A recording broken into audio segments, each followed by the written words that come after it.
Good evening and thank you for joining us for KREM 2 News 10 at 10, where we give you more news in less time. Let's get started. In an email obtained by KREM 2, the University of Idaho says it will no longer provide birth control to students at its campus health clinic.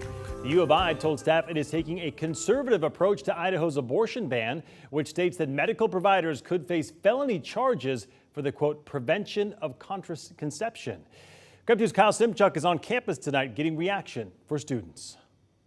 Well, a lot of students were shocked and surprised by this news. A lot of them use this clinic to get their prescriptions, including birth control. Now they'll have to look elsewhere, potentially across the border to Pullman's Planned Parenthood. In that email obtained by KREM 2, the university is also warning staff that they could face felony charges and prison time for promoting services for abortion or the prevention of conception while on the job, since they are state employees working in state-owned buildings. This memo comes following the passage of 2 state laws banning abortions. Students on campus tonight reacting to these changes. This is so close to us, and we're supposed to use the clinic, so that's kind of crazy that we can't use it for that. I think it's really unfortunate. I think that's the best way to put it, respectfully, because obviously it goes above the university.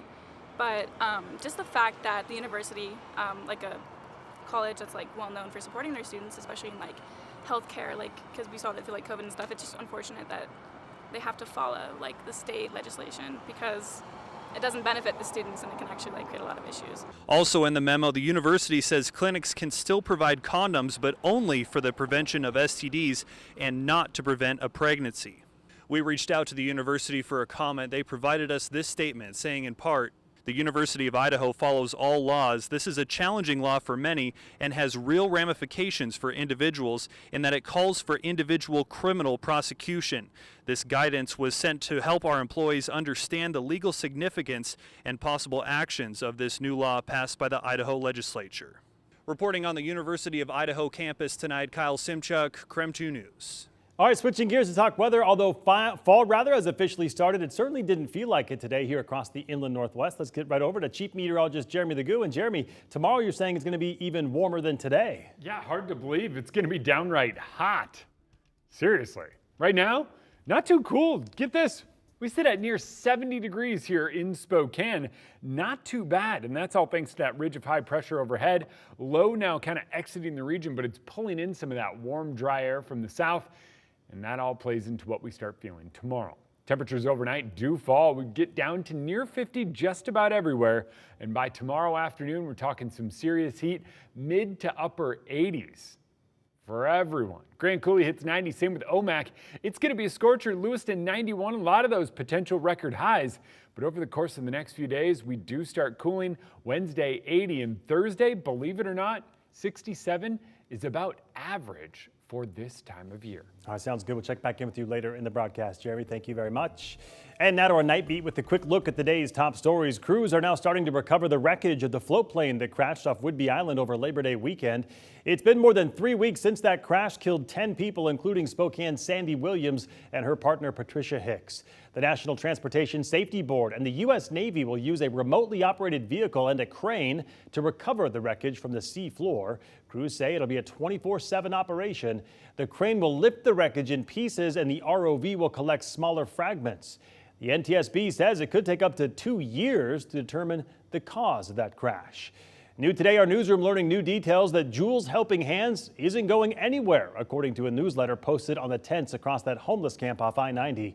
This week, the letter states the nonprofit's immediate focus is cleaning up around the camp border and rearranging RVs to make space for a security perimeter. Julie Garcia, the founder of Jules Helping Hands, told us once the fence goes up, a curfew from 8 p.m. to 8 a.m. will go into effect, and she says those who miss that 8 p.m. curfew will be taken somewhere else for the night. This, as Spokane County Sheriff Ozzie Knezovich said, he plans to start clearing out that camp next month.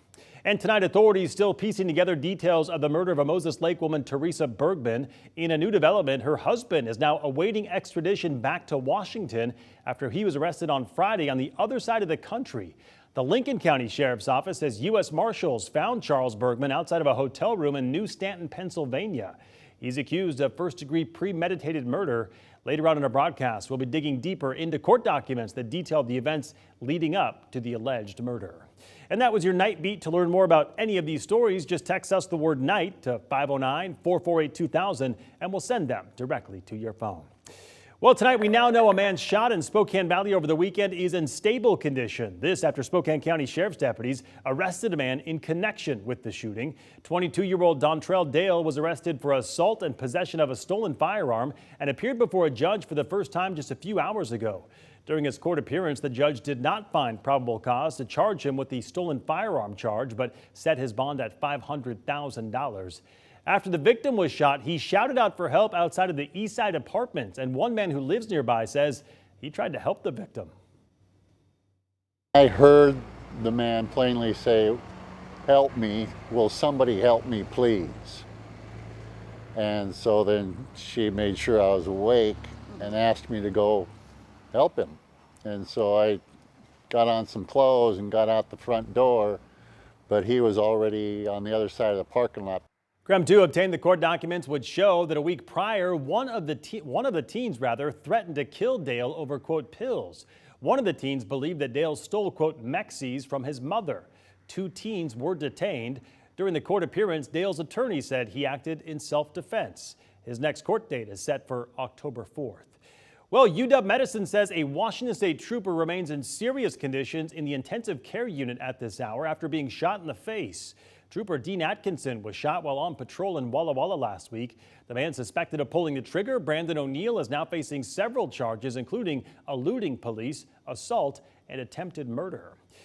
New tonight, Spokane City Council voted to pursue funding for a regional law enforcement training center. According to a press release from the city, SPD's current training center is in disrepair, but still serves as the department's primary training center for STB and other law enforcement agencies.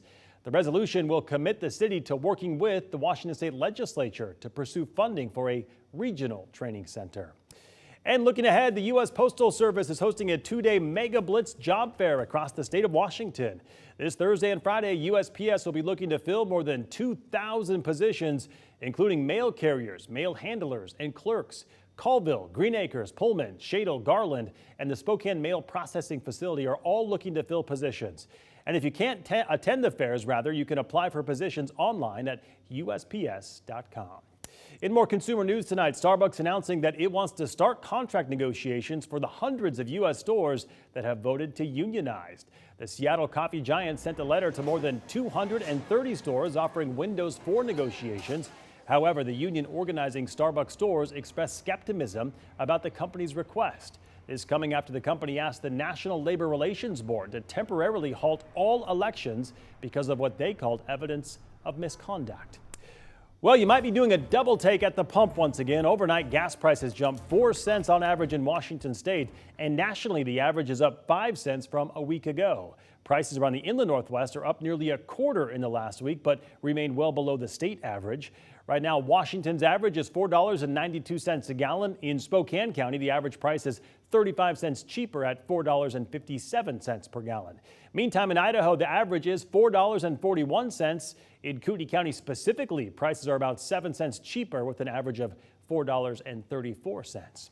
All right, before we head to the break, we have some really exciting news to share with you tonight. KREM 2 is expanding. From the news station that gives you more local news than anyone else in the market, we are now adding more news on our new streaming service. We're calling it KREM 2 Plus. If you haven't downloaded KREM 2 Plus, here's how you can easily download the free app in just 30 seconds. I'm Mark Hanrahan. At KREM 2, we're always looking to give you more. Now, with the new KREM 2 Plus app, you can stream KREM 2 on your TV. Just search KREM 2 on your ROKU or Fire device and download the KREM 2 Plus app. If you want to find it quicker, you can move it to the top of your channels. Now, with KREM 2 Plus, you'll have access to more in-depth coverage, investigations, sports, Verify, and of course, the latest KREM 2 news and the most accurate forecast. If you want more information on how to get connected, just text KREM 2 to 509-448-2000. And that was your KREM 2 News 10 at 10, where you get more news in less time. But don't go to bed just yet. We are breaking down court documents behind the alleged murder of a Moses Lake woman. The details of the murder and the nationwide manhunt that followed coming up next. Plus, Florida bracing for a potential Category 4 hurricane. More on statewide evacuations and how residents are preparing for the worst. Coming up in just 90 seconds.